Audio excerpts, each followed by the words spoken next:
ওমরে ফারুক বলেন, সাহাবাদের সাথে বিশ্বনবী একদিন বসা ছিলেন, আমরা হঠাৎ করে মৌমাছির আওয়াজ শুনতে পেলাম। ডানে বায়ে সামনে পেছনে খুঁজে দেখি কোথাও কোনো মৌমাছি নাই। আমার আর বুঝতে দেরি হলো না, তাহলে এটা মৌমাছি না, বিশ্বনবীর উপরে কোরআনের আয়াত নাজিল করছে কে? বিশ্বনবীর কাছে 7টা প্রক্রিয়ায় কোরআনের আয়াত নাজিল হতো। আমরা এই যে একটা কিতাবের ভেতরে কোরআন পেয়ে গেছি, কি সুন্দর 30 পারা। বিশ্বনবীর কাছে কি আল্লাহ তাআলা এইভাবে একটা কোরআন হাতে তুলে দিছিল? কথা কর। 23 বছরের লম্বা ডিউরেশনে, 23 বছরের লম্বা সময়ে, নাজমান নাজমান ইয়ানি কালিলান কালিলান, অল্প অল্প করে, হাসবা হাওয়াইজিল বাশার, মানব জাতির প্রয়োজন অনুসারে, কোনদিন 1 আয়াত, কোনদিন 10 আয়াত, কোনদিন 5 আয়াত, এভাবে করে করে 23 বছরের লম্বা জিন্দেগিতে আল্লাহ পুরো কোরআনটা বিশ্বনবীর উপর নাজিল করেছে। বিশ্বনবীর কাছে যে কোরআন নাজিল হতো, এগুলোর অনেকগুলো প্রক্রিয়া আছে। সহিহ হাদিসে এসেছে অনেকগুলো প্রক্রিয়া পাওয়া যায়। 1 নাম্বার প্রক্রিয়া, মিসলা সালসালাতিল জারাস, ঘন্টার ধ্বনির মতো বিশ্বনবীর কাছে কোরআন পাঠাতো কে? হাই স্কুলে বা প্রাইমারি স্কুলে ছুটির সময় দপ্তরি ঘন্টা বাজায় না? ঘন্টা বাজালে কি হয়? আওয়াজ হয়। বিশ্বনবী বলেন, ঘন্টার ধ্বনির মতো বিকট আওয়াজে রব্বুল আলামিন আমার কাছে কোরআন পাঠাতো। এই পদ্ধতিতে বিশ্বনবীর কাছে যখন কোরআন আসতো, প্রচন্ড শীতের রাতে বিশ্বনবী ঘামতে ঘামতে হয়রান হয়ে যেতেন। সুবহানাল্লাহ, কি মজার কোরআন আমরা পাইছি, খুলি আর পড়ি। বিশ্বনবী এই কোরআনকে রিসিভ করতে কত কষ্ট করেছেন। শীতের রাতে, কনকনে শীতের রাতে এই কোরআনকে রিসিভ করতে যে উনি ঘেমে একাকার হয়ে যেতেন। এই হলো একটা প্রক্রিয়া, ঘন্টার মতো কোরআন আসতো। 2 নাম্বার প্রক্রিয়া, মিন ওয়ারাইল হিজাব, পর্দার অন্তরাল থেকে আল্লাহ নিজেই কোরআন পাঠিয়ে দিতেন। বিশ্বনবী আল্লাহরে সরাসরি দেখে নাই। মেরাজের রাতে যখন আল্লাহর দিদারের জন্য গিয়েছিলেন, কথা শুনেছেন কিন্তু দেখে নাই। দুনিয়ার বুকে থেকে আল্লাহরে দেখা যাবে?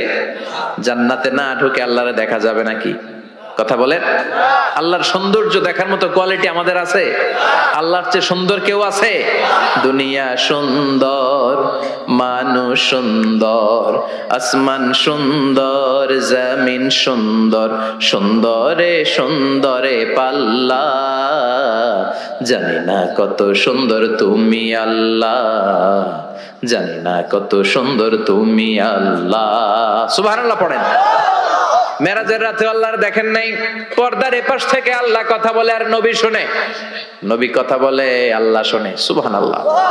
এই পর্দার ওই পাশ থেকে সরাসরি আল্লাহ ওহী করেছেন, বিশ্বনবী রিসিভ করেছেন। গেল 2 পদ্ধতি। 3 নাম্বার, ফিল মানাম, স্বপ্নে বিশ্বনবীর কাছে ওহী পাঠিয়ে দেয়া হয়েছে। কিন্তু কোরআনের কোন আয়াত এই স্বপ্নের পদ্ধতিতে আসে নাই, সব জাগ্রত অবস্থায় এসেছে। সুবহানাল্লাহ পড়েন। এরপরে সাইয়েদনা জিব্রাইল মাঝে মাঝে নিজের সূরতে ওহী নিয়ে আসতেন। 2 বার বিশ্বনবী সাইয়েদনা জিব্রাইলকে নিজের সূরাতে দেখেছিলেন। 1 দেখেছিলেন হেরা গুহায়, 2 দেখেছিলেন সিদরাতুল মুনতাহায়। সাইয়েদনা জিব্রাইলের সূরাতে যখন সাইয়েদনা জিব্রাইল কোরআন নিয়ে আসতেন, তখনও বিশ্বনবী ভয় পেয়ে যেত। আল্লাহু আকবার। এরপরে আরেকটা পদ্ধতি হচ্ছে, বিসূরাতিন নাস ইয়াতামাসসালু লাহু আল মালাকু রাজুলান। সাইয়েদনা জিব্রাইল ওনার নিজের সূরাতে আসতো না, মানুষের সূরাতে আসতো। বিশ্বনবী বলতেন, এইভাবে কোরআন আসলে আমার রিসিভ করতে খুব আরাম লাগতো, কারণ মানুষ দেখা যাইতেছে, মানুষ কয় আর মানুষ শুনে, রিসিভ করতে বড় মজা। চিল্লায় কোন সুবহানাল্লাহ। এরপরে আরেকটা পদ্ধতি হচ্ছে, মিসলা দাওয়িয়া সাউতিন নাহাল, মৌমাছির গুনগুন শব্দের মতো চারদিকে ভনভন ভনভন গুনগুন গুনগুন শব্দ শোনা যায়। আসলে গুনগুন না, কোরআন নাজিল করে কে? সাইয়েদনা ওমর ফারুক বললেন, হঠাৎ আমরা ভনভন শব্দ দেখতে পেলাম, তাকিয়ে দেখি কোনো মৌমাছি নাই। হঠাৎ দেখলাম বিশ্বনবী আমাদের দিক থেকে চেহারাটা ঘুরিয়ে কাবার দিকে করলেন। হঠাৎ কিছুক্ষণ বিশ্বনবী একা একা মনোযোগী হয়ে কি যেন নিলেন। তারপরে আবার আমাদের দিকে মুচকি হেসে বললেন, ও সাহাবীরা শোনো, এইমাত্র কোরআনের 10টা আয়াত আল্লাহ আমার উপর নাজিল করেছে। আরে 10টা আয়াতের মধ্যে রব্বুল আলামিন মুমিনদের 7টা গুণাবলীর বর্ণনা দিয়েছে। কোন মুমিন যদি এই 7টা গুণ নিজের মধ্যে ধারণ করতে পারে, রব্বুল আলামিন ওই ব্যক্তিকে জান্নাতের মালিক বানায়া দিবে। আল্লাহু আকবার। কত নেয়ামত, কত অপরচুনিটি, কত প্রিভিলেজ আল্লাহ আমাদেরকে দিয়েছেন নিজেদেরকে সম্মানিত করার। ইযা সাআলতা ফাসআলিল্লাহ ওয়া ইযা ইসতাআনতা ফাসতাইন বিল্লাহ। কিছু চাইতে মনে চায়, আল্লাহর কাছে চাও। সাহায্যের দরকার হয়, আল্লাহর কাছে সাহায্য চাও। আমাদের এখন কিছু হইলেই বিপদে পড়লে আমরা সবার আগে ফেসবুকে শেয়ার দেই, ঠিক কিনা? বিপদ একটা হয়েছে, শেয়ার দেই কোথায়? ফেসবুকে না, আগে শেয়ার করবেন আল্লাহর কাছে। কার কাছে? কথা বলেন, শেয়ার করব কার কাছে?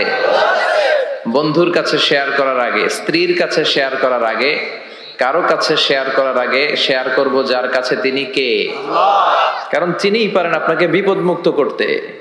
তিনি ছাড়া পৃথিবীর কোনো শক্তি আপনার কোনো উপকারও করতে পারে না, কোনো ক্ষতিও করতে পারে।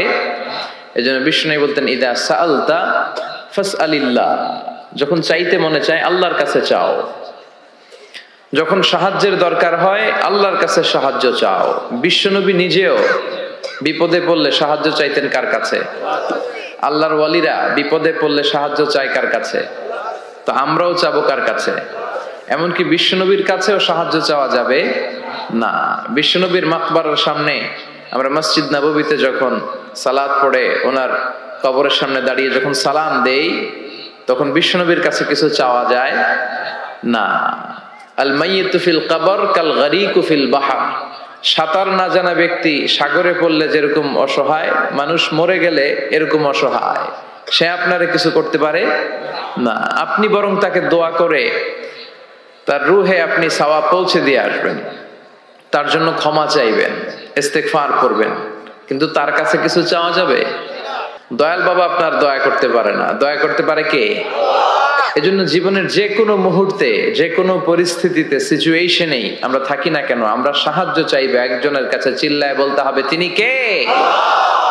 হাদিসে কুদসিতে আল্লাহ বলেন, লাউ আন্না আউওয়ালাকুম ওয়া আখিরাকুম ইনসাকুম ওয়া জিন্নাকুম, পৃথিবীর সব মানুষগুলো, সব জিনগুলো, সাইয়েদনা আদম থেকে শুরু করে up to the day of judgement, কিয়ামত পর্যন্ত যারা এসেছিল, যারা আছে, যারা আসবে, সবাই যদি একটা ময়দানে দাঁড়িয়ে যায় আর দাঁড়িয়ে যদি আল্লাহর কাছে চাইতে থাকে, আল্লাহ এটা দাও, গাড়ি দাও, বাড়ি দাও, নারী দাও, সম্মান দাও, একটার পর একটা যদি আল্লাহর কাছে চাইতে থাকে, আর আল্লাহ তাআলা যদি তাদের সব চাহিদা পূরণ করে দেয়, সবও যদি দিয়ে দেয়, আল্লাহ বলে আমার ভান্ডারের 1 ইঞ্চিও কমবে না। তো যার ধন ভান্ডার এত বিশাল, তাকে রেখে দিয়ে আমরা অন্য জায়গায় চাবো কেন? কথা বুঝতে পেরেছেন? এটার নাম হচ্ছে তাওহীদ। মানে আমাদের সবকিছু এক কেন্দ্রিক হবে। আমাদের চাওয়া পাওয়া, বাসনা, যন্ত্রণা, আকাঙ্ক্ষা সবকিছু আমরা কার কাছে বলবো? এটার নাম তাওহীদ। এটার নাম কি? তাওহীদেরই মুর্শিদ আমার মুহাম্মাদের নাম বলো, মুহাম্মাদের নাম। আল্লাহর নাম জপলে বুঝতে পারি, আল্লাহরই কালাম বলো, মুহাম্মাদের নাম। ওই নামেরই রশি ধরে যাই আল্লাহর পথে, ওই নামেরই ভেলায় চড়ে ভাসি নূরের স্রোতে, ওই নামের বাতি জেলে দেখি আরশের মুকাম বলো, মুহাম্মাদের নাম। তাওহীদেরই মুর্শিদ আমার মুহাম্মাদের নাম বলো, মুহাম্মাদের নাম। চিল্লায় পড়েন আল্লাহু আকবার। তো এর নাম হচ্ছে তাওহীদ। তাওহীদ মানে হচ্ছে এক আল্লাহয় বিশ্বাসী হওয়া, ওয়াননেস অফ গড। আমাদের স্রষ্টা একজন। চিল্লায় বলতে হবে কয়জন? আরো জোরে বলেন কয়জন? খ্রিস্টানরা বলে ওদের স্রষ্টা 3 জন। কয়জন? এটাকে আরবিতে বলে তাসলিফ, ইংরেজিতে বলে ট্রিনিটি, বাংলায় বলে ত্রিত্ববাদ। খ্রিস্টানরা 3 খোদায় বিশ্বাসী, আর আমরা কয় খোদায় বিশ্বাসী? 1 খোদায়। খ্রিস্টানরা বলে আল্লাহ হচ্ছে একজন প্রভু, ঈসা আলাইহিস সালাম হচ্ছে দ্য সন অফ গড, আল্লাহর ছেলে। নাউজুবিল্লাহ পড়েন। আবার জিব্রাইল আলাইহিস সালামকেও আরেক খোদা মানে, তারা ওনাকে বলে দ্য হোলি স্পিরিট। কিন্তু আমরা বলি কুল হু আল্লাহু আল্লাহুস লাম ইয়ালিদ ওয়া লাম ইয়াকুল লাহু কুফুয়ান আহাদ। আমরা বলি আল্লাহ এক, অদ্বিতীয়, তিনি অমুখাপেক্ষী। গোটা বিশ্বের সবাই বিপদে পড়লে চায় কার কাছে? আল্লাহ চায় কার কাছে? হ্যাঁ, আল্লাহ কারো কাছে চায় না। এটাই হচ্ছে স্রষ্টা আর সৃষ্টির পার্থক্য। আমরা বিপদে পড়লে আল্লাহর কাছে চাই, আল্লাহ কারো কাছে চায়? আমাদের প্রয়োজন পূরণে আমরা আল্লাহর কাছে ঠেকা, আল্লাহ কি কারো কাছে ঠেকা? এজন্য আল্লাহ বললেন তোমরা সব ফকির। আমরা কি? রব্বুল আলামিন বলেন ইয়া আইয়ুহান নাসু আনতুমুল ফুকারাউ ইলাল্লাহ ওয়াল্লাহু হুয়াল গনিয়ুল হামিদ। ও দুনিয়ার মানুষেরা শোনো, তোমরা হলা ফকির, তোমাদের প্রয়োজনে আমার কাছে চাও, কিন্তু আমি আল্লাহ কারো কাছে চাই না। আমরা সবাই ফকির। আমরা কি? তাহলে ধনী কে? চিল্লায় বলেন ধনী কে? উনি কারো কাছে হাত পাততে হয় না, সবাই ওনার কাছে হাত পাতে। এজন্য আমরা ফকির, উনি হচ্ছেন ধনী। এজন্য সব বিপদে আপদে ওই ধনী আল্লাহর কাছে অমুখাপেক্ষী আল্লাহর কাছে চাইতে রাজি আছেন তো? ছেলে হয় না, চাইবেন কার কাছে? মেয়ে হয় না, চাইবেন কার কাছে? না দুর্গার কাছে, সরস্বতী, খাজা বাবা, ল্যাংটা বাবা, আউলা বাবা, জাউলা বাবা, আছে না নাই? এগুলোর সাথে আমাদের কোনো সম্পর্ক নাই। সহজটা দিয়ে আমরা কত দিকে দৌড়াই। এক মসজিদে যে সেজদায় পড়ে কাঁদলেই আল্লাহ মনের সব বাসনা পূরণ করে দেয়, ঠিক কি না? আবার বিশ্বনবী বলতেন বিপদে পড়লে যদিও বিপদটা ছোট হয় আল্লাহর কাছে চাও। বিশ্বনবী বলতেন তোমার পায়ের জুতার ফিতাও যদি ছিঁড়ে যায় মুচির দোকানে যাওয়ার আগে চাইবা কার কাছে? পায়ের জুতা ছিঁড়ে গেলে ঠিক করার জন্য কার কাছে যাই? আল্লাহর কাছে বলে যায়। মুচির দোকানে যাই না? বিষ্ণু বলেন মুচির দোকানে যাওয়ার আগে একবার আল্লাহর কাছে চাইও। সুবহানাল্লাহ পড়ে বিশ্বনবী নামাজ শেষ করলেন। নামাজ শেষ করে বিশ্বনবী সাহাবাদের দিকে মুখ ফিরিয়ে বসতেন আর বলতেন আল্লাহু আকবার। কি বলতেন? 3 বার পড়তেন আস্তাগফিরুল্লাহ, আস্তাগফিরুল্লাহ, আস্তাগফিরুল্লাহ। তারপর তিনি অনেক আজকার পড়তেন, আজকারুস সাবাহ ওয়াল মাসা। সকাল সন্ধ্যার এই জিকিরগুলো পড়ে উনি ওনার জিহ্বাটারে সিক্ত করে রাখতেন। আমাদের সময়ই হয় না, আমরা নামাজের পরে আল্লাহুম্মা আমিন, ইয়া আরহামার রাহিমিন, সব শেষ। কোন তাসবিহ তাহলিল নাই, জিকির আজকার নাই। বিষ্ণুনবী এটা করতেন না, তাসবিহ পড়তেন। তো বিষ্ণুনবী প্রায় দেখতেন এক সাহাবী সালাম ফিরানোর পরে দেয় দৌড়। বিষ্ণুনবী একদিন বলে এই বসো, দৌড়াও কেন? কাজ আছে। বিষ্ণুনবী বললেন আরে তাসবিহ পড়ে, এটা বড় কাজ। সাহাবী বলে ইয়া রাসূলুল্লাহ আমি আল্লাহর কাছে কি চাবো? আমার তো চাওয়ার কিছু নাই। বিষ্ণুনবী বললেন লবণ চাও, লবণ। নুন চাও, এটা নুন। লবণটাও আল্লাহর কাছে চাইতে বলেছে। সুবহানাল্লাহ পড়বেন না? এজন্য বিপদে আপদে কার কাছে যাব? ছেলে হয় না, কে দিবে? মেয়ে নাই, কে দিবে? ছেলে মেয়ে দুইটাই লাগবে, কে দিবে? আবার দেখেন কাউরে আল্লাহ ছেলেও দেয় না, মেয়েও দেয় না, আছে না নাই?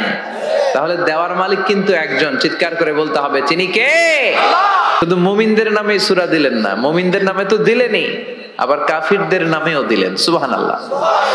আবার মুমিন আর কাফেরের মাঝখানে আর একটা দল আছে, মুমিনও না কাফেরও না। মুমিনও না কাফেরও না, এদের ভিতরে এক বাইরে আর এক, এদেরকে চিনা বড় দায়। এরা সব সময় দোদুল্যমান, এরা এদিকেও আছে ওদিকেও আছে। যেই দিকে বৃষ্টি ওই দিকে ছাতা ধরে। এই সরকার ক্ষমতায় আসলে এদেরকে তেল মারে, আবার ওই সরকার আসলে এগারো তেল মারে। এখন অবশ্য এত সুযোগ নাই, এখন আমগো সরকার একটা। কথা কন। আগে কখনো যাইতো এদিকে, আবার যাইতো এদিকে, এখন সব সময় একদিকে। আছে না নাই? আমরা চাই দুবেলা দুমুঠো ভাত, আমাদের সিকিউরিটি, আমাদের নিরাপত্তা, আমাদের ইসলাম। যে দেশে আল্লাহু আকবার ধ্বনির সাথে সূর্য ওঠে, আল্লাহু আকবার ধ্বনির সাথে সূর্য ডুবে, সে দেশে আর কিছু থাকবে না থাক, ইসলাম থাকবেই। আমরা চাই আমার এই ইসলামের বিরুদ্ধে কেউ কথা না বলুক, আমার নবীর সম্মান নিয়ে কেউ ছিনিমিনি না খেলুক। আমরা চাই আমার এই কোরআনের ব্যাপারে কথা বলার স্পর্ধা যেন কারো কলিজায় না হয়। জোরে কোন ঠিক কিনা? সাধারণ জনগণ হিসেবে এতটুকু চাওয়া আমাদের থাকতে পারে না? আমাদের নেতা নেত্রীদের কাছে আমরা শুধু এটাই চাই। তো আল্লাহ বললেন গোলাম মুমিনদের নামে সূরা দিলাম সূরাতুল মুমিনুন,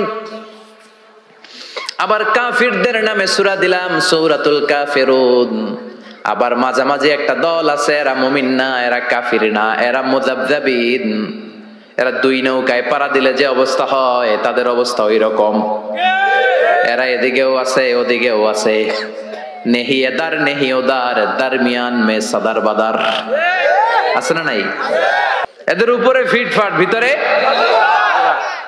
গেছেন সদরঘাটে? মুখস্থ কয় খালি, দেখেন নাই সদরঘাটেরা গেছেন? সদরঘাট কি এখনো ফিটফাট হয় নাই?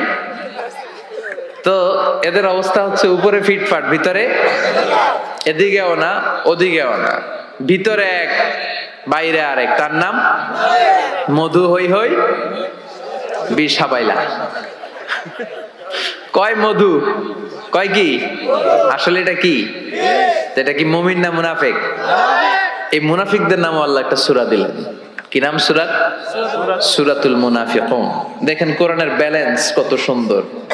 আল্লাহ বললেন মুমিনদের নামে সূরা দিলাম, কাফিরদের নামেও সূরা দিলাম, আবার মুমিনও না কাফিরও না, মাঝামাঝি একটা ওই দলের নামেও সূরা দিলাম, সূরাতুল মুনাফিকুন। সুবহানাল্লাহ। আমরা মুনাফিক হতে চাই না, চাই? কি হইতে চান? আমরা ঈমানের জীবন চাই, ঈমানের মৃত্যু চাই, আমরা শাহাদাতের তামান্না চাই। আল্লাহ তুমি কবুল করে নাও। বিষ্ণুই বলেন যারা শাহাদাতের তামান্না অন্তরে রাখে না ওরা মুমিন হতে পারে। আর শাহাদাতের তামান্না অন্তরের মধ্যে রেখে লোকটা যদি বিছানায় পড়ে মারা যায়, শহীদদের কাতারে কিয়ামতের দিন তারে দাঁড় করাইয়া দিবে কে? আমাকে শহীদ করে ওই মিছিলে শামিল করে নিও, যে মিছিলের নেতা মীর হামজা, খোবায়েবে খাব্বাব, আল্লাহর কাছে যারা অতি প্রিয়, শামিল করে নিও আমাকে শহীদ করে ওই মিছিলে শামিল করে নিও। পড়েন আমিন। চিল্লায় পড়েন আমিন। মরতে যখন হবেই আমরা শাহাদাতের মৃত্যু চাই। সাইয়েদনা ওমর ফারুক আল্লাহর কাছে দোয়া করতেন, আল্লাহ আল্লাহুম্মা রযুকনা শাহাদাতান ফি সাবিলিক ওয়াল মাউতা ফি হারামি রাসূলিক। ও আল্লাহ আপনি আমারে শাহাদাতের মৃত্যু দেন, আমার মৃত্যু পৃথিবীর কোন শহরে না দিয়ে বিশ্বনবীর শহরে মদিনাতে আমার মৃত্যু দেন। ওনার দোয়া কবুল করে নিয়েছে কে? উনি অ্যাসাসিনেটেড হয়েছেন, আত্মাইর আঘাতে উনি নিহত হয়েছেন। আর ওনার কবরটা আছে বিশ্বনবী, তার পাশে আবু বকর, তার পাশে ওমরে ফারুক শুয়ে আছে। সুবহানাল্লাহ পড়েন।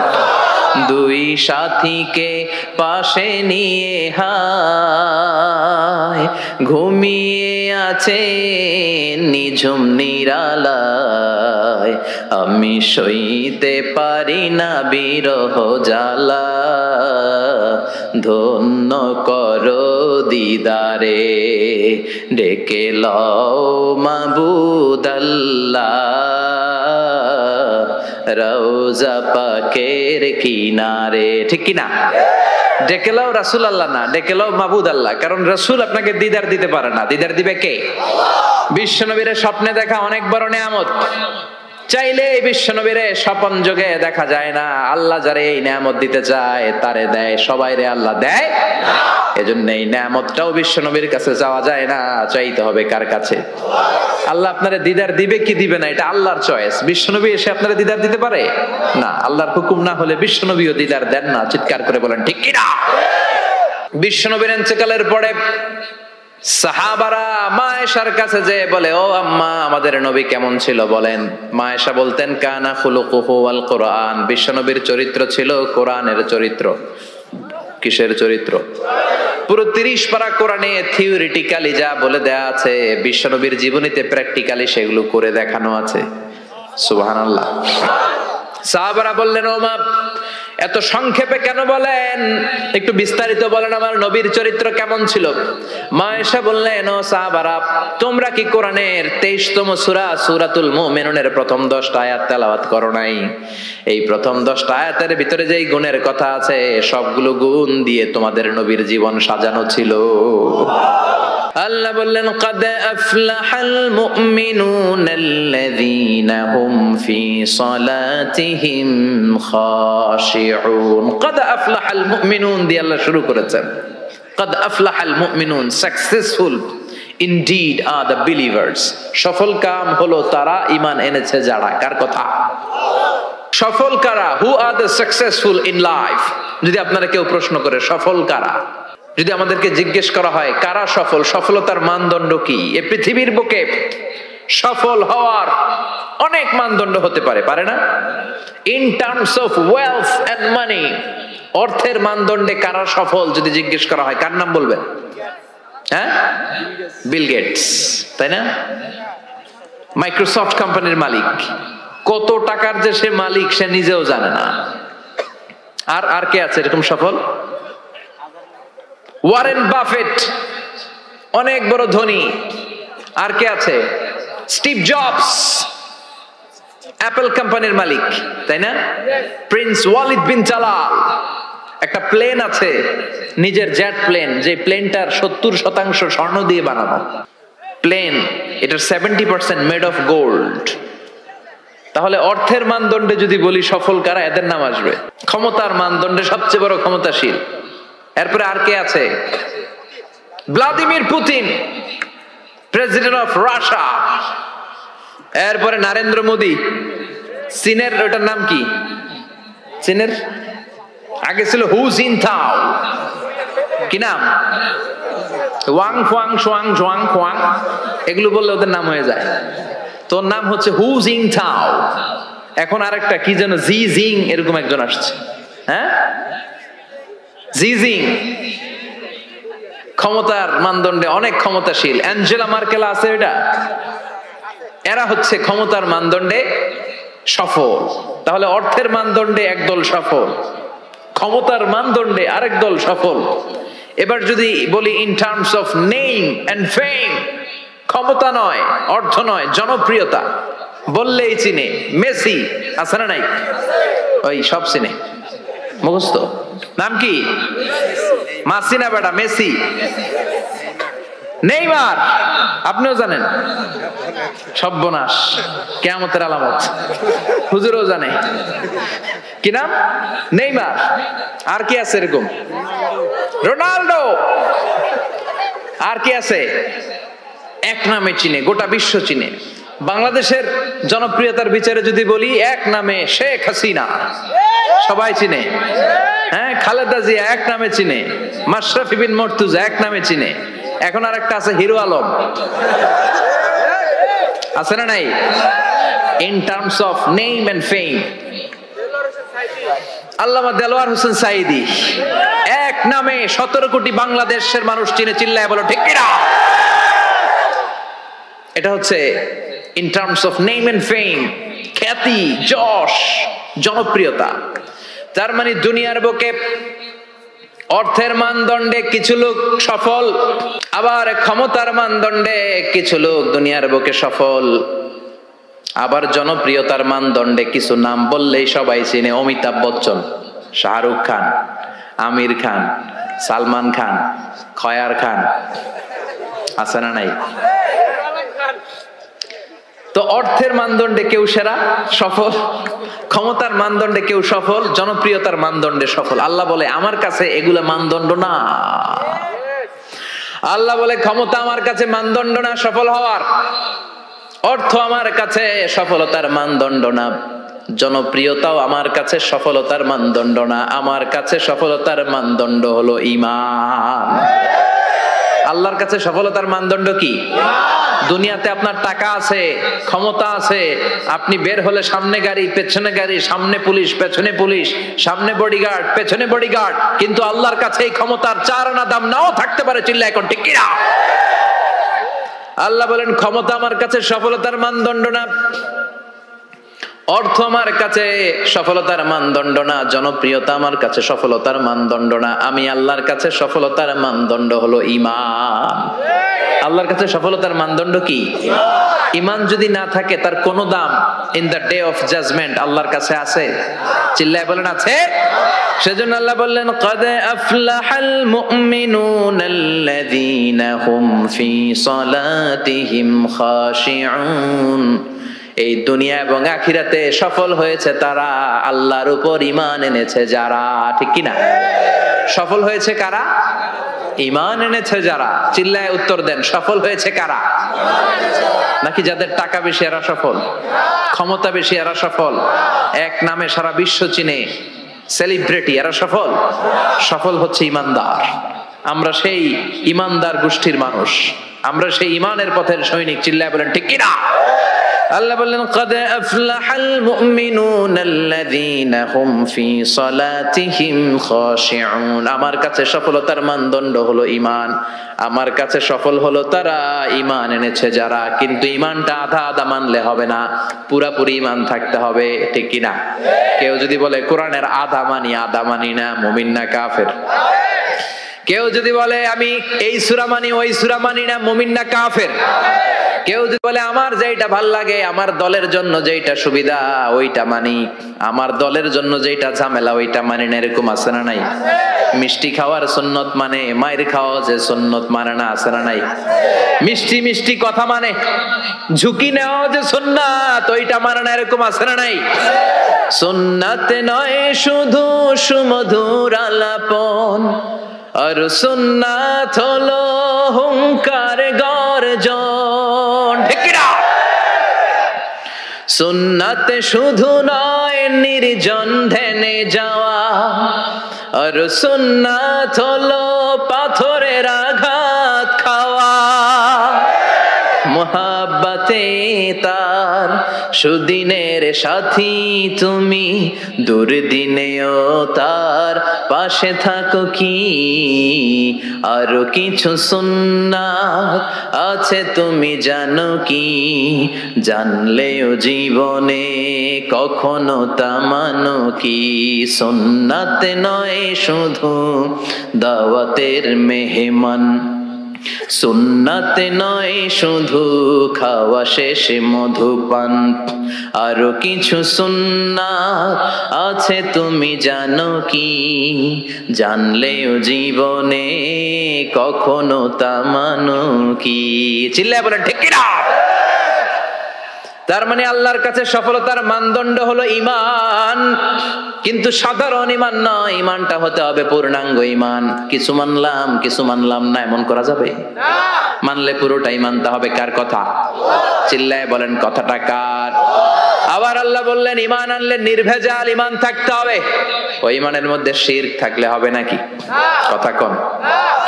আল্লাহ বললেন ওয়াল্লাযীনা আমানু ওয়া লাম ইয়ালবিসু ঈমানাহুম বিযুলমিন উলাইকা লাহুমুল আমনু ওয়া হুম মুহতাদুন।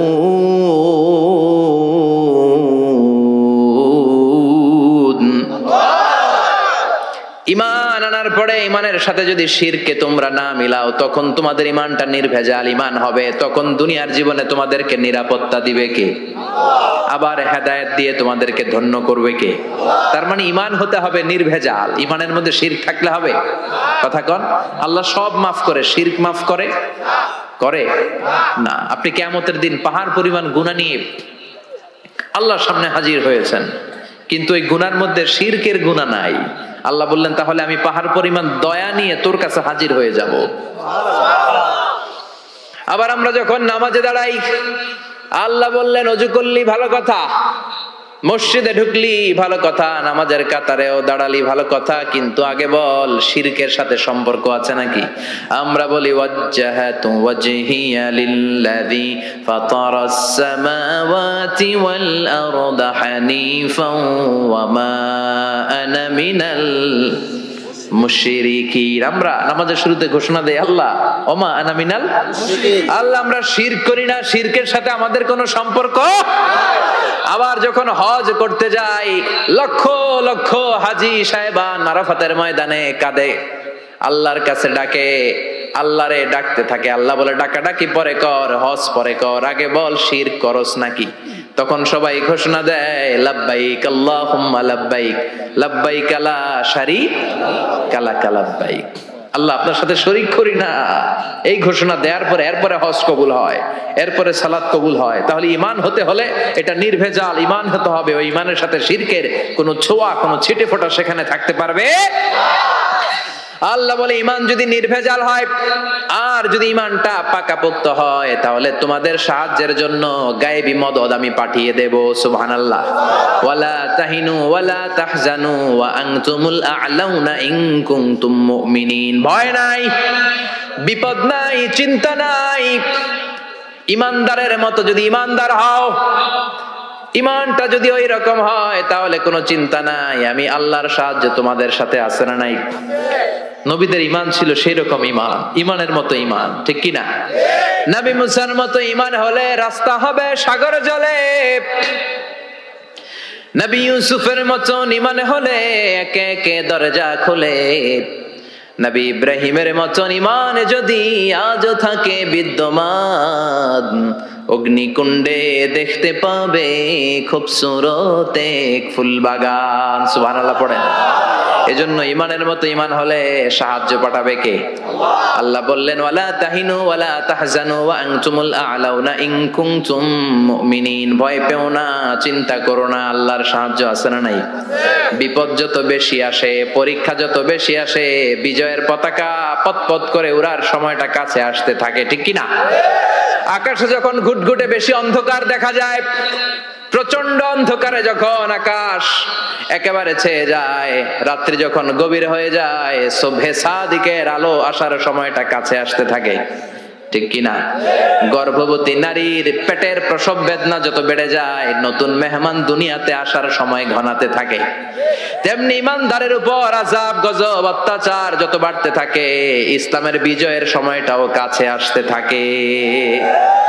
এজন্য ইমান হতে হবে ইমানদারের মতো, ইমান হতে হবে পাক্কা ইমান। চিল্লায় বলেন ঠিক কিনা? সে আল্লাহ বললেন قد أفلح المؤمنون الذين هم في صلاتهم خاشعون. Successful indeed are the believers. সফল হলো তারা ঈমান এনেছে যারা। কার কথা? চিল্লায় বলেন। জিমায় পড়ছেন? কষ্ট হচ্ছে? সফল হলো তারা ঈমান এনেছে যারা। তবে শুধু ঈমানদার বলে হাত তুললেই হবে না, 7টা গুণ সেই ঈমানদারের ভেতরে থাকার দরকার আছে না নাই? 1 নাম্বার গুণ আমরা শুরু করছি, কানগুলো খরগোশের মতো খাড়া করে শুনেন। ঈমানদারেরা যখন নামাজের মুসল্লায় দাঁড়ায়, দিন দুনিয়ার হুঁশ তাদের থাকে না, তাদের অন্তরটা চলে যায় আল্লাহর আরশের দিকে, ঠিক কি না? বিশ্বনবী বলতেন আনতা আবুদাল্লাহা কান্নাকা তারাহু, এমন ভাবে নামাজ পড়ো যেন তুমি আল্লাহরে দেখছো। ফাইন লাম তাকুন তারাহু ফাইন্নাহু ইয়ারাক, এটা যদি মনে করতে কষ্ট হয় অন্তত এটা ভাবো যে আল্লাহ তোমায় দেখছে, ঠিক কি না? নামাজে যখন দাঁড়াবেন ভাববেন আমি আল্লাহরে দেখতেছি। এটা ভাবা অনেক কঠিন, এটা জানাতেন লোকেরা পারে না। যদি না পারেন তাহলে অন্তত এটা ভাবেন যে আল্লাহ আপনারে দেখতেছে, আল্লাহ ইজ ওয়াচিং মি, আল্লাহ আমাকে দেখছে। তো আমি আল্লাহরে দেখতেছি আর আল্লাহ আমারে দেখতেছে। সুফিরা এটারে 2টা ক্লাস করছে, একটার নাম দিছে মুশাহাদা আর একটার নাম দিছে মুরাকাবা। মুশাহাদা মানে আমি নিজে দেখি, আর মুরাকাবা মানে আমি দেখি না, আমারে দেখে কে? কেউ যেটা দেখে না দেখে কে? কেউ যেটা শোনে না শোনে কে? আল্লাহ আপনারে দেখতেছে। নামাজের মুসল্লা এই চিন্তাটা করলে খুশু খুদু বাড়ায় দিবে কে? খুশু মানে ভয়। কার ভয়? কথা বলেন। যাদের হৃদয়ে আছে আল্লাহর ভয়, তারা কবু পথ ভুলে যায় না। আল্লাহর প্রেম ছাড়া এই দুনিয়ায় কারো কাছে কোনো কিছু চায় না। রাতের আধারে যারা সেজদাতে রয়, দু চোখের শ্রুতে নদী যেন বয়। রাতের আধারে যারা সেজদাতে রয়, দু চোখের শ্রুতে নদী যেন বয়। ছলনার হাতছানি যতই আসুক, পেছনে ফিরেও সে তাকায় না। যাদের হৃদয়ে আছে আল্লাহর ভয়, তারা কবু পথ ভুলে যায় না। আল্লাহর প্রেম ছাড়া এই দুনিয়ায় কারো কাছে কোনো কিছু চায় না, কারো কাছে কোনো কিছু চায় না, ঠিক কি না? খুশু মানে আল্লাহর ভয়। আল্লাহর ভয় নিয়ে যদি কেউ মুসল্লার মধ্যে নামাজের জন্য দাঁড়ায়, তার মন ডানে বায়ে কোনো দিকে যেতে পারে নাকি? কথা বলেন। তার নজরটা থাকবে তার সিজদার দিকে। বান্দা যখন সিজদা থেকে নজর ডানে নেয়, আল্লাহ বলে বান্দা ফিরে আয়। আবার যখন বাম দিকে নজর করে, আল্লাহ ডাক দিয়ে বলে আকবিল ইয়া ইবাদি, আকবিল ফিরে আয়। আবার যখন উপরের দিকে তাকায় বলে ফিরে আয়। এরকম আছে না নাই? নামাজও পড়ে এমনি, নামাজও পড়ে আবার এমনি চায়, নামাজও পড়ে আবার ঘড়ির দিকে চায়, আছে না নাই? না, আল্লাহ বলে আকবিল, বান্দা ফিরে আয়, ফিরে আয়, তাকাবি তো সেজদার দিকে। তিনবার নজর ডানে বায়ে যখন ঘোরানো হলো, তিনবারও যখন নজর ফিরায় না, আল্লাহ তখন ডেকে বলে লা হাজাতা লি লা সলাতিক, এই নামাজের কোনো দরকার আমার নাই। যে আল্লাহর জন্য ওযু করলেন, সময় দিলেন, এতক্ষণ ধরে নামাজ পড়লেন, ওই আল্লাহই যদি বলে তোর নামাজের দরকার নাই, তো কারে দিলেন নামাজ? এজন্য নামাজের মধ্যে তাড়াহুড়ো করা যাবে? খুশু খুদু, খুশু মানে আল্লাহর ভয়। নামাজে যখন দাঁড়াবেন শুধু নিজেরই মুসল্লি বানাবেন না, মনটারেও মুসল্লি বানাবেন। আমরা শুধু নিজেরা নামাজি হই, মনটারে নামাজি বানাই না। আমি ঠিকই আল্লাহু আকবার, মন চলে গেছে সৌদি আরব, মন চলে গেছে হিন্দি সিনেমার দিকে, মন চলে গেছে দোকানের দিকে, মন চলে গেছে ক্রিকেট খেলায়, আছে না নাই? উনি কিন্তু মুসল্লি, মসজিদে উনি কি মুসল্লি, উনি হাতে পায়ে একেবারে মুসল্লি, কিন্তু মনটারে মুসল্লি বানায় নাই।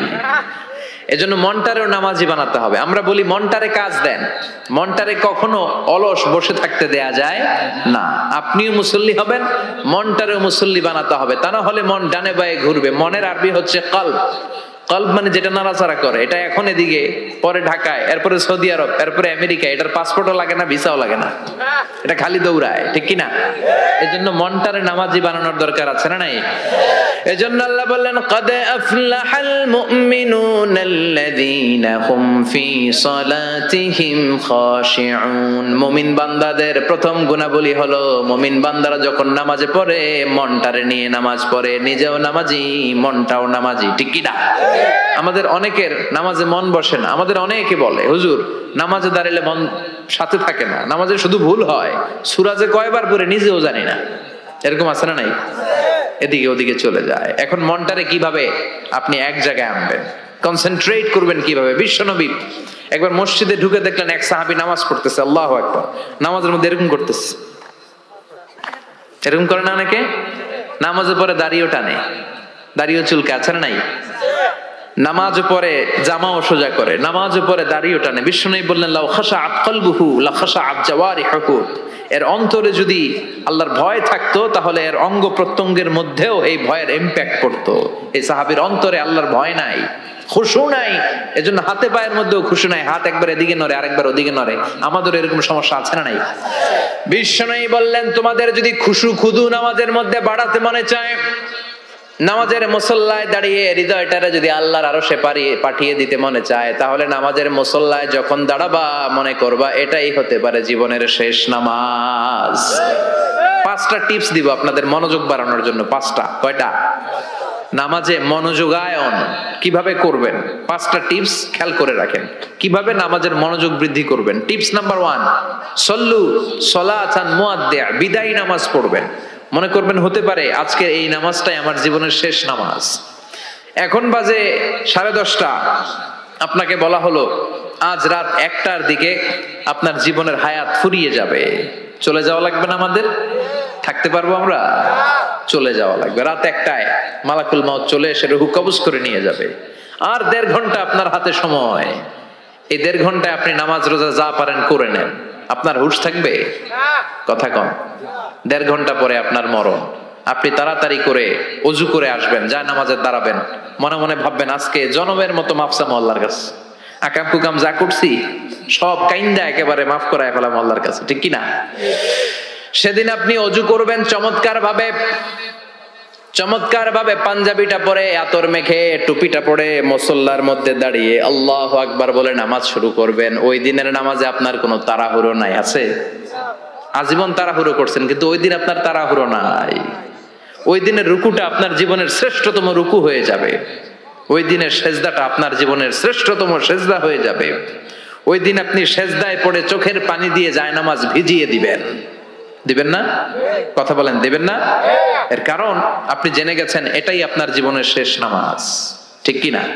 তো এই যে প্রত্যেক নামাজের সময় মসজিদে যে আল্লাহু আকবার বলে যে দাঁড়াই, এই নামাজের পরে আবার কোন নামাজের চান্স আমি জীবনে পাবো কিনা কোনো গ্যারান্টি আছে?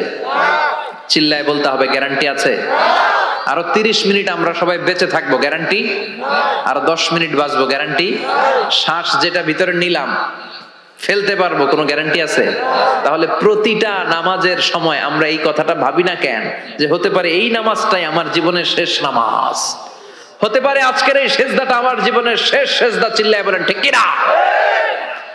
বিশ্বনবী শিখায় দিলেন মনোযোগায়নের প্রথম পদ্ধতি, নামাজে মনোযোগ থাকে না, মনোযোগ যদি বাড়াতে চাও ভাবো এটাই হতে পারে জীবনের শেষ নামাজ। সল্লু সালাতান মুআদ্দে, perform the salah as if this is your last and final prayer.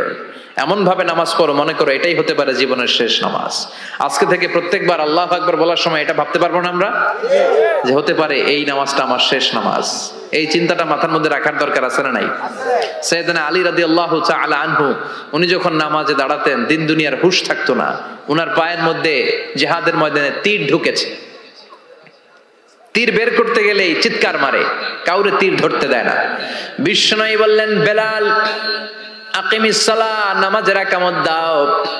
নামাজ শুরু করার আগে এক সাহাবীরে বললেন নামাজের মাঝখান দিয়ে যে তুমি আলীর পা থেকে টেনে তীর বের করবে, কারণ আমি জানি আমার মেয়ের জামাই আলী যখন নামাজের যায় নামাজে দাঁড়ায় দিন দুনিয়ার কোনো হুঁশ আলীর আর থাকে না। একামত হলো আল্লাহু আকবার আল্লাহু আকবার। বিশ্বনবী নামাজ শুরু করলেন, রুকু দিলেন, সিজদা দিলেন। দ্বিতীয় রাকাতের জন্য যখন দাঁড়ালেন বিশ্বনবীর কথা মতো এই সাহাবী যে কাতারের মাঝখানে সাইয়েদনা আলীর পা থেকে গায়ে যত জোর ছিল টান মেরে তীর বের করেছে, ফিনকে দিয়ে রক্ত বের হয়েছে। সাইয়েদনা আলী মুহূর্তের জন্য টের পায় নাই। নামাজ শেষ, সালাম ফিরালেন, তাকিয়ে দেখে পায়ে তীর নাই, চারদিকে শুধু রক্তের বন্যা। বিশ্বনবী বললেন ও আলী চিন্তা করো না, আমার কথা মতো এক সাহাবী তোমার পা থেকে তীর বের করেছে। আমি জানি যখন তুমি নামাজের মুসল্লায় দাঁড়িয়ে যাও তোমার মনটা দুনিয়ায় থাকে না, তোমার মনটা আল্লাহর আরশের দিকে চলে যায়।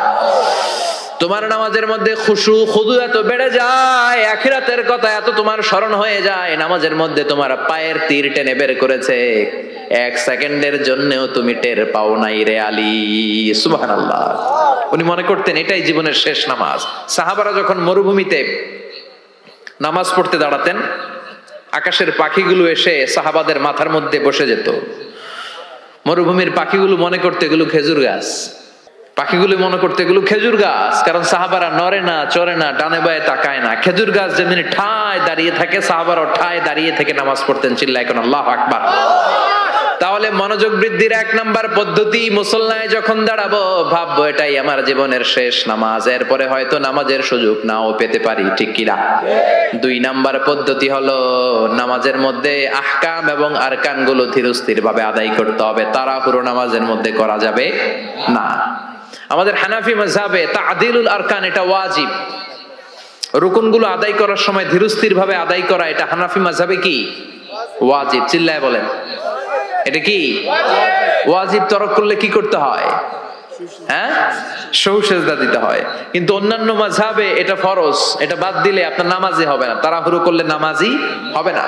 বিশ্বনবী দেখলেন মসজিদে নববীতে এক সাহাবী নামাজ পড়ে, নামাজ শেষে নবীর কাছে আসলে বিশ্বনবী বললেন সল্লি ফাইন্নাকা লাম তুসল্লি, নামাজ পড়ো কারণ তোমার নামাজ হয় নাই। সাহাবী আবার বললেন, আবার আসলেন, বিশ্বনবী বললেন সল্লি ফাইন্নাকা লাম তুসল্লি, নামাজ পড়ো তোমার নামাজ হয় নাই। সাহাবী আবার নামাজ পড়ে আবার নবীর কাছে আসলেন, বিশ্বনবী বললেন সল্লি ফাইন্নাকা লাম তুসল্লি, নামাজ পড়ো নামাজ হয় নাই। এবার সাহাবী এসে বলে ও নবী তিনবার পড়লাম নামাজ আমার হয় না, এর চেয়ে ভালো নামাজ আমি পড়তে জানি না।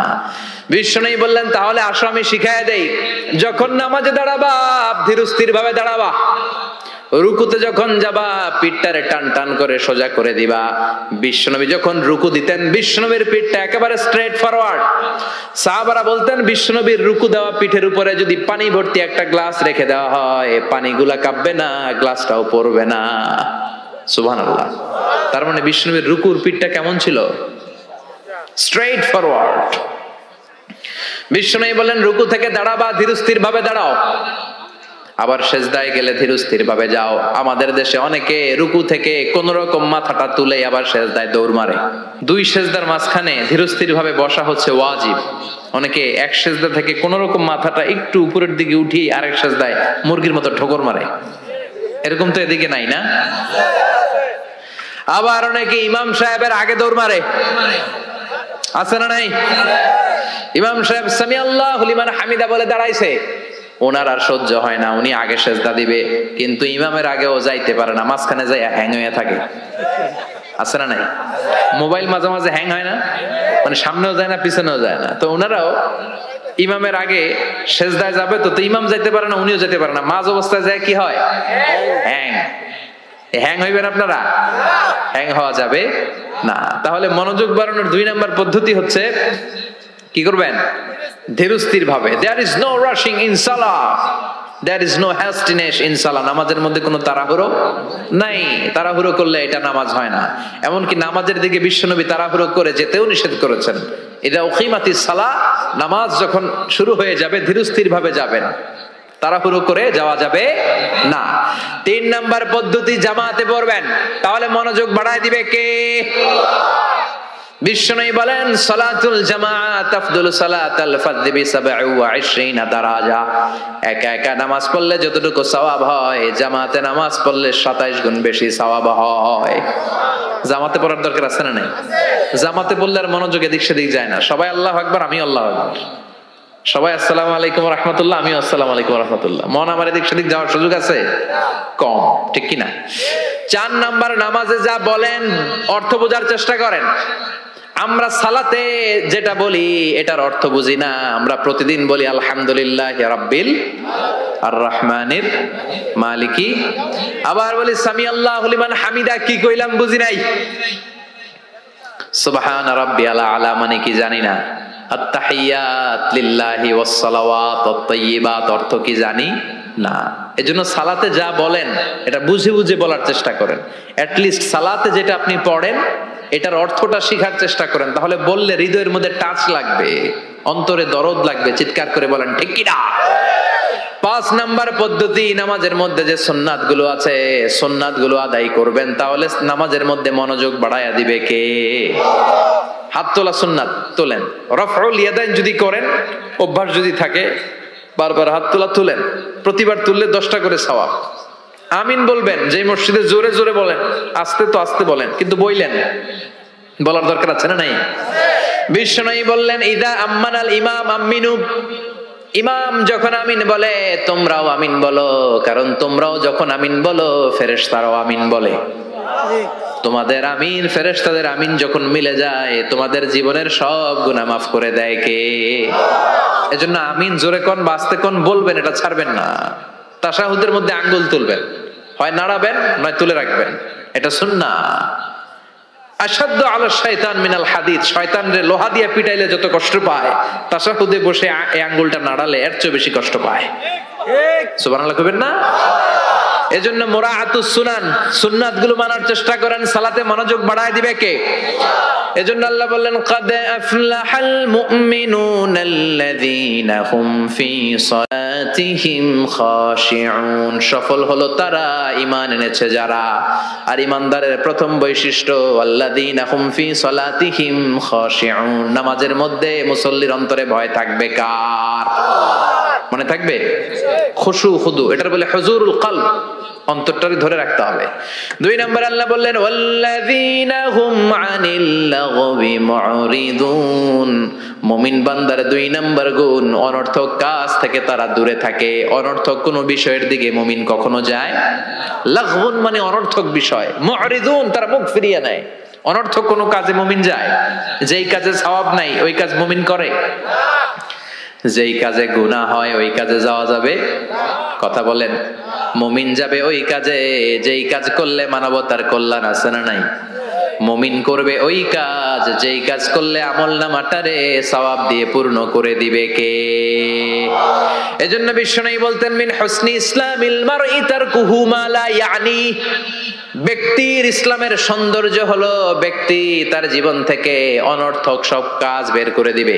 যাই করবেন অর্থবোধক হইতে হবে। অনর্থক কোনো কাজ করা যাবে? কথা কন।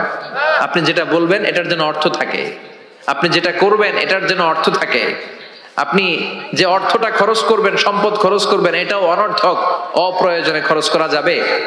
অপ্রয়োজনে কোনো কাজ করা যাবে?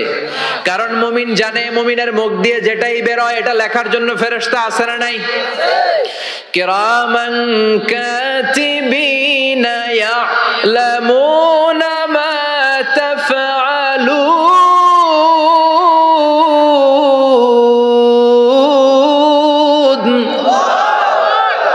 যাই ভালো হোক কিংবা মন্দ হোক লিখে রাখার জন্য কিরামান কাতিবিন আছে না নাই? আবার মুমিন জানে মা ইয়ালফিযু মিন কাউলিন ইল্লা লাদাইহি রাকিবুন আতীদ। মুমিন তার মুখ দিয়ে যেটা বের করে সেটা লিখে রাখার জন্য ফেরেশতা আছে না নাই? এজন্য মুমিন যেটাই করবে এটা অর্থবোধক হবে। অনর্থক কোনো কাজ করা যাবে? অনর্থক কোনো বাক্য উচ্চারণ করা যাবে? মুমিন তার চোখ দিয়ে ওই জিনিসটাই দেখবে যেটা দেখলে সওয়াব আছে না নাই? মুমিন মুখ দিয়ে সেটাই পড়বে, সেটাই উচ্চারণ করবে যেটা উচ্চারণ করলে প্রতি অক্ষরে অক্ষরে সওয়াব দিবে কে? চিল্লায় বলেন কে? আপনি যদি অনর্থক কাজের দিকে মনোনিবেশ করেন, ফোকাস দেন, তাহলে আপনি ভালো কাজের দিকে ফোকাস দেওয়ার সময় পাবেন না। আমাদের দেশের ছেলেপেলারা যত আজে বাজে কাজ আছে এগুলো নিয়ে ব্যস্ত আছে না নাই? হিন্দি সিনেমা, ওই যে হুজুর কইতেছে মোবাইল নিয়ে টিপা টিপি আছে না নাই? খেলাধুলা, রাজনীতি, এগুলো নিয়ে ব্যস্ত। ফলে ভালো কাজে তারা ফোকাস দিতে পারে না। আর যারাই এগুলো থেকে বেরিয়ে কনস্ট্রাকটিভ কাজ করে তাদের জীবনটারে বরকতময় করে দেয় কে? আমি দেখলাম কিছু যুবক এক জায়গায় ওয়ালের মধ্যে লিখেছে মানবতার দেয়াল। কি লিখেছে? এখানে লিখছে যেটা আপনার দরকার নেই রেখে যান, আর এই পাশে লিখছে যেটা আপনার দরকার লইয়া যান। সুবহানাল্লাহ কোন?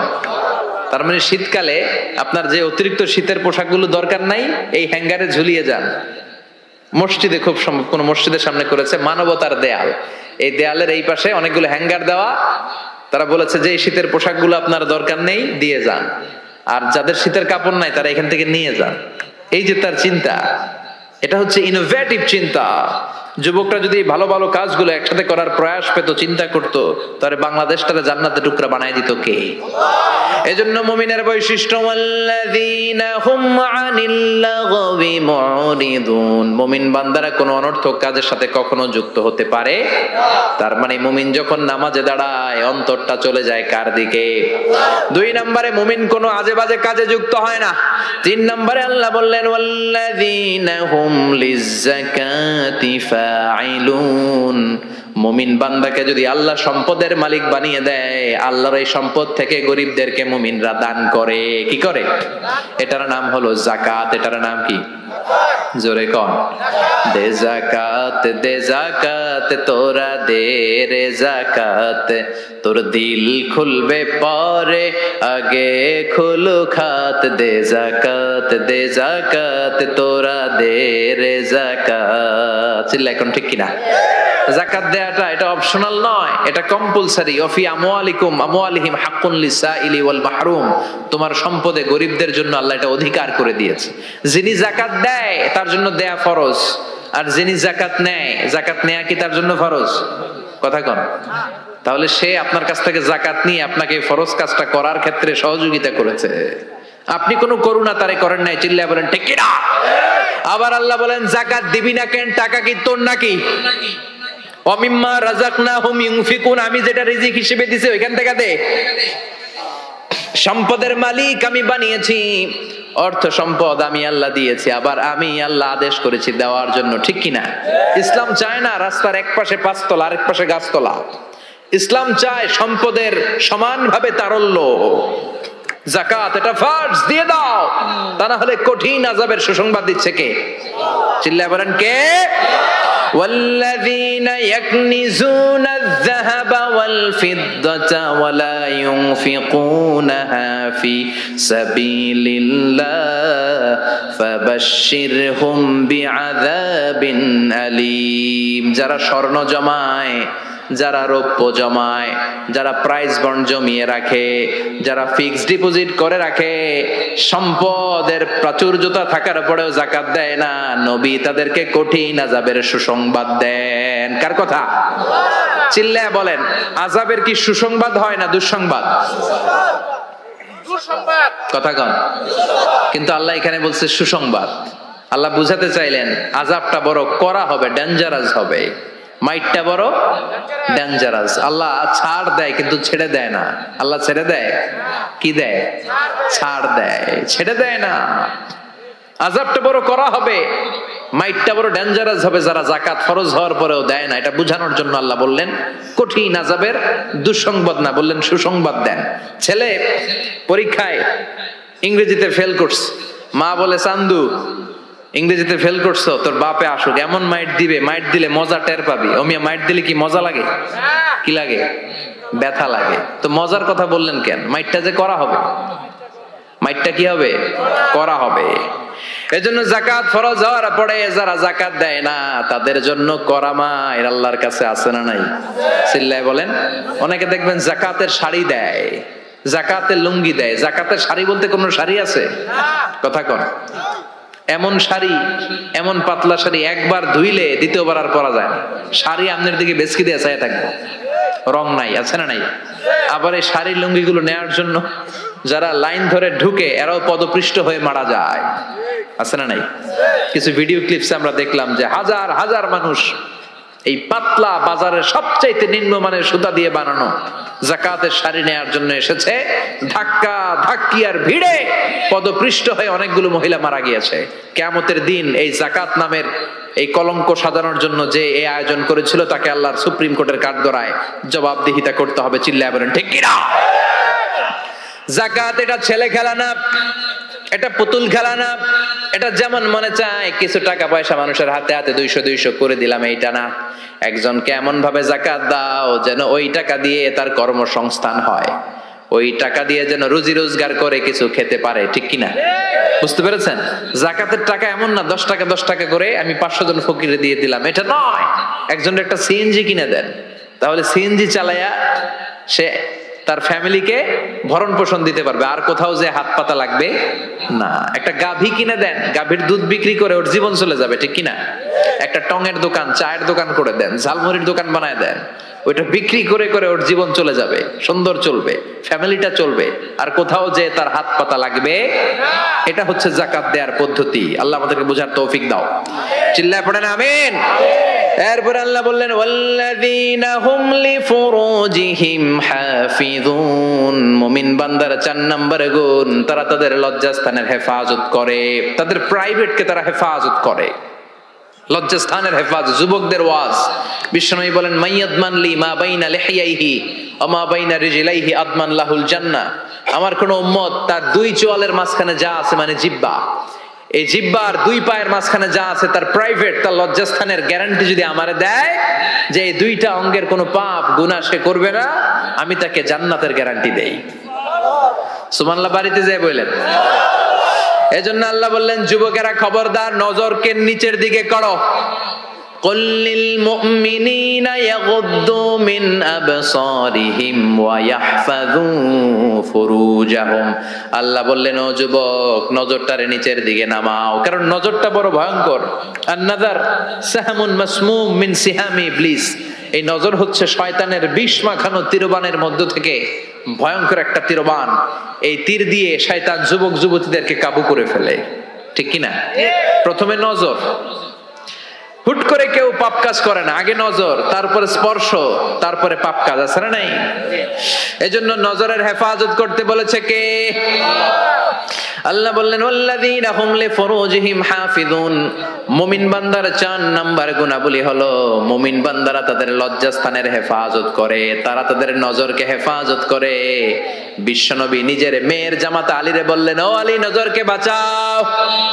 ভুল করে নজর যদি একবার কোন নারীর চেহারার দিকে পড়ে যায় রে আলী, দ্বিতীয়বার দিও না। একবার ক্ষমা, দ্বিতীয়বার গুনাহ। ঠিক কিনা? এজন্য নজর হেফাজতের দরকার, আছে না নাই? কয়টা গেল? 4টা। এরপর আল্লাহ বললেন ওয়াল্লাযীনা হুম লিআমানাতিহিম ওয়া আহাদিহিম রাউন। মুমিন বান্দার 5 নাম্বার গুণাবলী হলো মুমিন বান্দারা আমানতের খেয়ানত করে না, করে আমানতের হেফাজত করে, আর প্রতিশ্রুতি দিলে প্রতিশ্রুতি রাখে। আমানত, ট্রাস্টওয়ার্দিনেস। বিশ্বনবীর নাম ছিল আল আমিন, আস-সাদিক, আল আমিন। মক্কায় বিশ্বনবীর চাইতে বিশ্বস্ত কেউ ছিল? চিল্লায় বলেন। সবাই এসে বিশ্বনবীর কাছে আমানত রেখে যেত। দল করতো আবু জাহেলের, দল করে কার? আমানত রাখে কার কাছে? সুবহানাল্লাহ কইবেন না? লোকজন যখন তায়েফে বেড়াতে যেত, দামি দামি জিনিস এনে বিশ্বনবীরে বলতো আব্দুল্লাহর বেটা মুহাম্মদ, এই দামি জিনিসটা তোমার কাছে রাখলাম, রাখো। বিশ্বনবী বলতেন দল করো আবু জাহিল্লার কাছে রাখো। তারা বলতো আবু জাহেলের কাছে রাখা যাবে না, কারণ আবু জাহিল্লাই ডাকাত, খাইয়া ফালাইবো। কথা কন। খায় ফেলে না? ব্রিজ ভেঙে গেলে দেখা যায় যে রড নাই, আছে কি? তার মানে লোহা গেছে কই, রড কই? এক একটার পেটের ভিতরে আল্লাহ 10টা করে পাকস্থলী দিচ্ছে। ঠিক কথা কন? 10টা পাকস্থলী না হইলে লোহা হজম করা যায়? কথা বলেন। সিমেন্ট খায় ফেলায়, টিন খায়, টিন আছে না নাই? পারলে পুরা দেশটা খায়া ফেলায়। ওই যে কয় শেয়ার বাজার খায়া ফেলায়, আছে না নাই? হলমার্ক খায়া ফেলায়, দেশটারে খায়া ফেলায়, আছে না নাই? আমানতের খেয়ানত করা যাবে না। ইন্নাল্লাহা ইয়া'মুরুকুম আন তু'আদ্দুল আমানাতি ইলা আহলিহা। আল্লাহ অর্ডার করেছেন আমানতের হকদার যে হাতে পৌঁছে দাও। কার কথা? আল্লাহ। আমানতের যে খেয়ানত করে বিশ্বনবী তারে বলেছেন মুনাফিক।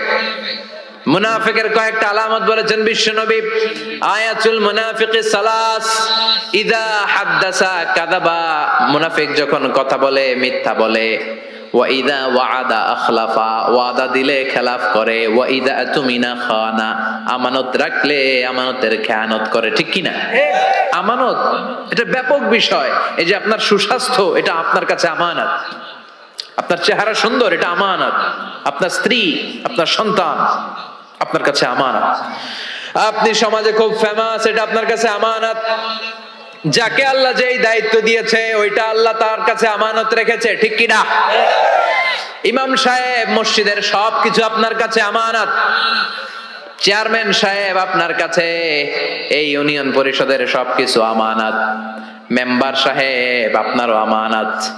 আবার যিনি মেম্বার অফ দ্য পার্লামেন্ট, এই নির্বাচনী এলাকা পুরোটাই আপনার কাছে আমানত। চিল্লায় কোন ঠিক কিনা? যিনি মন্ত্রী, পুরো মন্ত্রণালয় আপনার কাছে আমানত। 47 সদস্যের বিশাল বহর নিয়ে মন্ত্রণালয় করা হলো, তাদের কাছে বাংলাদেশটা আমানত। ও প্রধানমন্ত্রী, আপনার কাছে আমার লাল সবুজের পতাকাটা আমানত। সেনাবাহিনীর কাছে দেশের ভূখণ্ড রক্ষা করা আমানত। ঠিক কিনা? মেম্বার অফ দ্য পার্লামেন্ট, আপনার নির্বাচনী এলাকায় যদি ইয়াবার আসর জমে, ওই ইয়াবার আসর যদি আপনি ভেঙে না দেন, আপনার নির্বাচনী এলাকায় যদি টেন্ডারবাজি হয়, আপনার নির্বাচনী এলাকায় যদি চাঁদাবাজি হয়, আপনার নির্বাচনী এলাকায় যদি যৌতুকের জন্য কোনো মায়ের গায়ে হাত দেয়া হয়, কিয়ামতের দিন আল্লাহ আপনারে ছাড়বে না। ঠিক কি না? এই সমাজটা রক্ষা করা তোমার আমানত। আপনার এলাকায় যদি কেউ ধর্ষিতা হয়, কিয়ামতের দিন এটার বিচার আছে না নাই? দুনিয়ার বুকে বিচার নাই, কিন্তু আখিরাতে বিচার আছে না নাই? এক একজন জনপ্রতিনিধির কাঁধে যে কত বড় আমানত। শীতের রাতে, কনকনে শীতের রাতে বাস স্ট্যান্ডে, রিক্সা স্ট্যান্ডে, সিএনজি স্ট্যান্ডে কম্বল নাই, কাঁথা নাই, লোকগুলো ঘুমায়। এদের গায়ে কাঁথা দিয়ে দাও আপনার দায়িত্ব। চিল্লায় কোন ঠিক কিনা? পথ শিশুগুলোরে সেবা করা আপনার দায়িত্ব। সুবিধা বঞ্চিত মানুষগুলোরে ভাতা দেওয়া আপনার দায়িত্ব। আপনার এরিয়ার মধ্যে যা কাম কুকাম হয় এগুলো সব আপনার উপর আমানত ছিল। চিল্লায় কোন ঠিক কিনা? এটা ব্যাপক বিষয়। মুমিনের কাজ হচ্ছে আমানতের খেয়ানত করে না। যার যে দায়িত্ব সে আমানতকে পূর্ণ করে দেয়। সে আমানতের খেয়ানত করে না, আমানতের হেফাজত করে। আবার বিশ্বনবী বললেন, কারো কোনো গোপন জিনিস যদি তুমি জেনে যাও, এটা লোক লুকিয়ে রাখা এটা তোমার জন্য আমানত। ঠিক কিনা? অন্যের আসরার, গোপন জিনিস যদি আপনি প্রচার করার দায়িত্ব নেন, আপনার গোমর ফাঁস করে দেওয়ার দায়িত্ব নিবে কে? এজন্য আল্লাহ বললেন, ওয়াল্লাযীনা হুম লিআমানাতিহিম ওয়া আহদিহিম রাউন।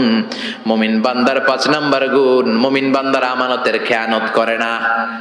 6 নাম্বার গুণ হলো আহদিহিম রাউন, মুমিন বান্দারা প্রতিশ্রুতি দিলে প্রতিশ্রুতি নষ্ট করে না। আহাদ মানে প্রমিস। ইন্নাল আহদা কানা মাসউলা, কি কি ওয়াদা আপনি দিবেন, কথা দিবেন, এই কথাগুলো রেখেছেন কিনা জিজ্ঞেস করবে কে? আমরা মাইক পেলে কথা দেওয়ার সময় হাজার কথা দেই, এইটা দিব, ওইটা দিব, ব্লাউজ দেব, মোবাইল দেব, আছে না নাই? কথা কন। টাকা দেব, চাকরি দেব, ভাতা দেব, দেশের চেহারা পাল্টায় দেব, আছে না নাই? পরে সময় মতো সব ভুলে যায়, ডিগবাজি মারে, এরকম আছে না নাই? আপনি যেটা দিয়েছেন কথা, কিয়ামতের দিন সেই কথাটা রেখেছেন কিনা, in the day of judgement আপনারা জিজ্ঞেস করবে কে? চিল্লায় বলেন কে? সব শেষে আল্লাহ বললেন ওয়াল্লাযীনা হুম আলা সালাওয়াতিহিম ইউহাফিযুন। মুমিন বান্দার 7 নাম্বার গুণ, তারা সবকিছু নষ্ট হতে দিতে রাজি, কিন্তু তাদের সালাত নষ্ট হতে দিতে রাজি না। ঠিক কি না? যে কোনো পরিস্থিতিতে মুমিন নামাজ পড়ে। ওযুর পানি নাই, মুমিন কি করে? তায়াম্মুম করে। সফরের মধ্যে সময় নাই, মুমিন কসর করে। ঠিক কি না? দাঁড়িয়ে পড়তে পারে না, মুমিন বসে পড়ে। বসে পড়ে না, মুমিন শুয়ে পড়ে। মুমিন কখনো থেমে থাকে না। আপনি প্লেনে আছেন তখন নামাজ পড়েন, জাহাজের মধ্যে আছেন তখন নামাজ পড়েন, জমিনে আছেন তখনও পড়েন। গোটা বিশ্বের সব মানুষের জন্য এই জমিনটারে নামাজের জায়গা বানিয়ে দিয়েছে কে? মুমিন সব কামাই দেয়, নামাজ কামাই দেয় না। এজন্য 7 নম্বরে বললেন ওয়াল্লাযীনা হুম আলা সালাওয়াতিহিম ইউহাফিযুন। মুমিন বান্দার বৈশিষ্ট্য হচ্ছে তারা সালাত কামাই দেয় না। হাফিজু আলা সালাওয়াত ওয়াস সালাতিল বুসতা। নামাজগুলো সংরক্ষণ করো। কিয়ামতের দিন নামাজের হিসাব আগে নেবে কে? আউয়ালু মা ইউহাসাবু বিহিল আবদু ইয়াউমাল কিয়ামাতি আস-সালাত। কিয়ামতের দিন সর্বপ্রথম হিসাব হবে নামাজের হিসাব। নামাজের হিসাব যদি সহজ হয়ে যায়, পুরো আমলনামাটারে সহজ করে দিবে কে? আর নামাজের হিসাবে যদি গন্ডগোল লেগে যায়, পুরো আমলনামার মাঝখানে প্যাঁচ লাগাইয়া দিবে কে? এজন্য মুমিন সব সময় নামাজ পড়ে জামাতে। কিভাবে? সালাতে কায়েম করো, সালাতে কায়েম করো, হবে সম্মানী তুমি, হবে জান্নাতি তুমি, হবে সম্মানী তুমি, হবে জান্নাতি তুমি। দিবে কাল হাসরে শীতল ছায়া আরশে আজিম। রাব্বিয়াল আলা রাব্বিয়াল আযীম, রাব্বিয়াল আলা রাব্বিয়াল আযীম। ঠিক কি না? নামাজগুলো জামাতে পড়া যাবে? আজকের মাহফিলে কি আমরা এই সিদ্ধান্তে আসতে পারি না যে আমরা পারতপক্ষে জামাত নষ্ট করব না? বলেন উলাইকা হুমুল ওয়ারিসুনাল্লাযীনা ইয়ারিসুনাল ফিরদাউসা হুম ফিহা খালিদুন। এই 7টা গুণ যদি কোনো মুমিন তার জীবনের মধ্যে ধারণ করতে পারে, বাবা মারা গেলে যেমনি ছেলেরা সম্পদের ওয়ারিস হয়, ওই মুমিন বান্দাদেরকে জান্নাতুল ফেরদাউসের ওয়ারিস বানায়া দিবে কে? মানতে রাজি আছেন তো? প্রথমে কি বলছি? আল্লাযীনা হুম ফি সালাতিহিম খাশিউন। মুমিন যখন নামাজে দাঁড়ায়, অন্তরে আল্লাহর ভয় নিয়ে নামাজে দাঁড়ায়, এদিক সেদিক তার মন ছোটাছুটি করে। 2 নম্বরে বলেছি ওয়াল্লাযীনা হুম আনিল লাগযি মুরিদুন। মুমিন অনর্থক কাজকে এড়িয়ে চলে। মুমিন যা করে ভালোটা করে, কল্যাণের পথে চলে। ঠিক কি না? তারপরে বলেছি ওয়াল্লাযীনা হুম লিযাকাতি ফাইলুন। মুমিন দান করে। অল্প দান করলেও এটারে কিয়ামতের দিন বড় করে দিবে কে? আল্লাহ। এরপরে মুমিন তার লজ্জাস্থানের হেফাজত করে। তারপরে মুমিন যদি মুমিনের কাছে আমানত রাখা হলে ওই আমানতের হেফাজত করে। তারপরে মুমিন যদি কারোর কাছে ওয়াদা দেয়, কোনো প্রতিশ্রুতি দেয়, প্রতিশ্রুতি রক্ষা করে। তারপরে মুমিন সব কামাই করে, কিন্তু নামাজ কামাই করে। ওয়াল্লাযীনা হুম আলা সালাওয়াতি ইউহাফিযুন। তারা সালাতকে হেফাজত করে। সব নষ্ট হয়, তাদের সালাত নষ্ট হয় না। চিল্লায় কোন ঠিক কিনা?